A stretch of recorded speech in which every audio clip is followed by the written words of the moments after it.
les droits à la retraite des salariés est le but non avoué du projet de réforme initié par le gouvernement. Le Conseil d'orientation des retraites, communément appelé le COR, a affirmé dans son rapport de septembre 2022 que l'idée d'une dynamique non contrôlée des dépenses de retraite est infondée, et ce, alors même qu'il liste par ailleurs des scénarios qui conduisent à sous-estimer, voire mettre en danger, l'équilibre financier futur de notre système de retraite. Prenons l'exemple des scénarios démographiques.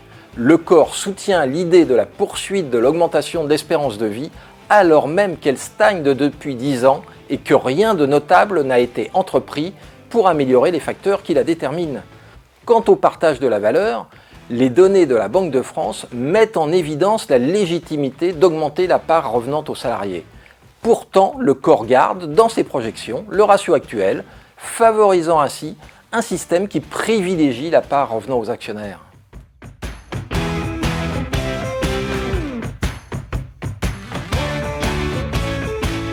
Notre système de retraite n'a pas vocation à devenir une variable d'ajustement du budget de l'État. À ce titre, la CFE-CGC s'oppose fermement au projet de transfert du recouvrement des cotisations Agirc-Arrco aux URSSAF.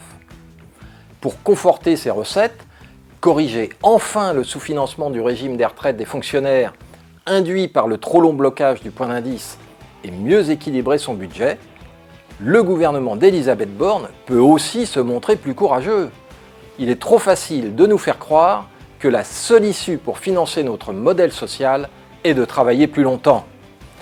Il peut, par exemple, mettre en place une politique efficace de lutte contre la fraude et l'évasion fiscale, évaluée à 80 milliards d'euros par an. Également, préparer urgemment une loi instituant une gouvernance plus responsable des grandes entreprises. Cela permettrait de mettre tout simplement fin à la priorité donnée à la rémunération des actionnaires et dirigeants au détriment de l'investissement créateur d'emplois en France et de la rémunération des salariés. Enfin, augmenter le taux d'emploi des seniors de 57 à 63 ans en contraignant les directions d'entreprise à limiter drastiquement les départs forcés avant l'âge de départ en retraite. Une mesure qui aurait aussi comme bénéfice de générer des ressources supplémentaires afin d'enrayer la baisse à venir des pensions et de pouvoir augmenter les petites retraites.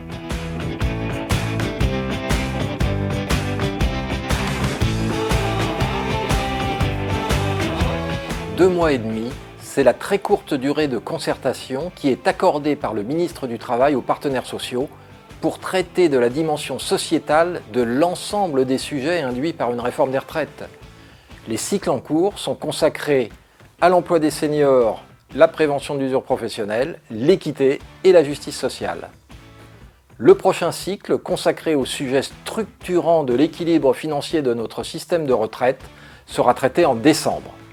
Dans un souci d'objectivité, la CFE-CGC a demandé en préalable la constitution de 2 projections complémentaires.